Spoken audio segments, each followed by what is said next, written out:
Hey there, Aquarius. Welcome to your financial reading for the first half of December 2018. This month I go live every single day at 5 p.m. Pacific Standard Time, so if you want to catch me live, make sure to subscribe and hit the bell notification icon down below. But let's see what we have going on for you financially here this month. And let's keep going here. All right, so you start off with the Six of Spades and the Ten of Hearts. So fortune after difficulty. Six of Spades is like a tower moment. Some of you could have had like a tower moment financially. Basically coming into this month, you could have had some sort of tower moment, something that happened. This is a good. It's kind of like a positive tower moment. Sometimes it doesn't feel very good, but it is a.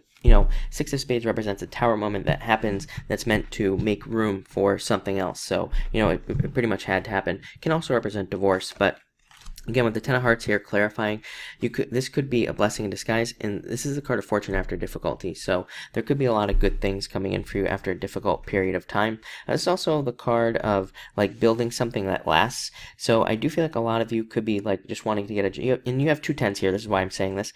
You could want to build something that lasts for a long time. This could be a business or a job. It's like you don't want to go from thing to thing to thing. I think you're ready for just like one thing that makes you a bunch of money and can support you and your family. This is a card of the family as well. So that's what I feel here. Next, you have the Ace of Diamonds. Love this card. Very good card for money, and the Jack of Diamonds. This makes sense to me. Anxiety.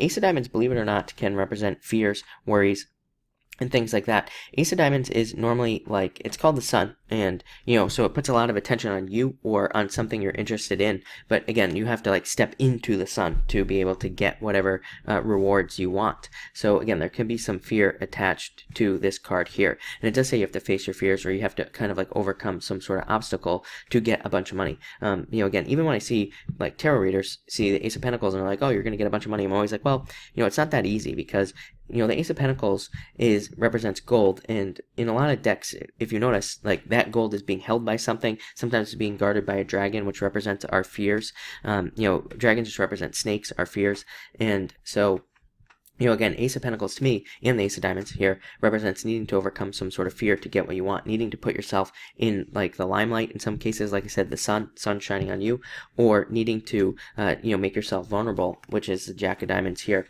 So I feel like some of you would need to do that in business or work to truly get this money right here, to get this diamond. So do it, is what I would say there. This can also represent your business rising. So again, if you have a business, there could be a lot of business growth, or if you're an investor, there could be a lot of good investments coming in for you, or your investments could just be going up as well. And what I will say is that looking at the astrology as far as stocks are concerned and things like that, if you are an investor, I would be very careful at this time. I'm not saying don't invest, but what I would do is intelligently invest. You have the Ten of Clubs here and the Joker.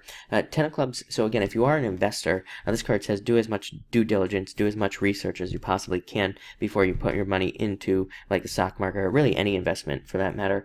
For the rest of you, this is just a card of great progress. I love the Ten of Clubs. It's my second favorite card in the deck, so there could be a lot of progress that you're making this month, and you could be learning about it from people around you as well. This can be one of those things where somebody says something to you like, hey, you should do this, this, and this in your business, you'll be very successful. You do it and you end up very successful. Or somebody says, hey, I heard that this business is looking for somebody to hire, and it's like you go there and they hire you. It's just that simple. So definitely listen to the people around you. Joker is kind of like the Fool.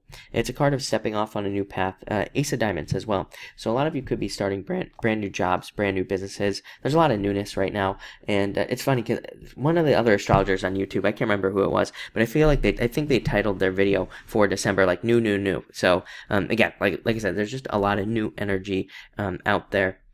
There's just a lot of opportunities for us to get new things at this time, and so I feel like that for you. And I also feel like preparation on these two cards. Like I said, if you're investing, prepare, do your research. But also, if you're starting a business, this card says do as much research as you can on your business, know the ins and outs so that you can be more successful. But still a very, very good card. Next, you have the Queen of Clubs, Seduction, and Three of Diamonds. I'd say be careful of any get-rich-quick schemes. So I just want to see what the next card is. We're going to talk about this in just a second. But I would be careful of any get-rich-quick schemes or anything that seems too good to be true. Three of Diamonds is a card of being off balance, not knowing all the details. This is a card of seduction. Again, you could be seduced by something that is too good to be true, or just looks too good to be true. So I'd be careful of that. For the rest of you, definitely be careful of your legal paperwork and any other paperwork that you're doing. This can represent problems with paperwork. This can be a good card, though. It does say, like, this is a card of appearances, so it is a very good card for, like, working on your resume, making sure that everything, all your skills and everything are on your resume so that you can get hired. This is my card, like, of the resume, if there were a card that could represent that, and it's a card of, like, needing to make sure that, is all together. Eight of Hearts, I wanted to clarify, this is, funny enough, called the Moon, and it's not like the Moon in the Tarot, which can represent illusions, but maybe, that's what the card is trying to say here with the get-rich-quick schemes and things like that, is that it's just an illusion. For the rest of you, just a really good card of like a gift from the universe. So I do feel like some of you could be getting a gift of money this month as well. And finally, you have the Queen of Hearts and the Nine of Hearts, so definitely a change in direction in your finances. I like this card a lot. To me, Queen of Hearts normally is a card of the mother, but it is also the card of just a change in direction. So I feel like things will be improving. And Nine of Hearts, wishes and victory. So I feel like you could be getting some sort of wish or some sort of victory this month financially, and I do feel like that will be really good for you as well. But that looks pretty good. So thank you for watching, and definitely enjoy your month.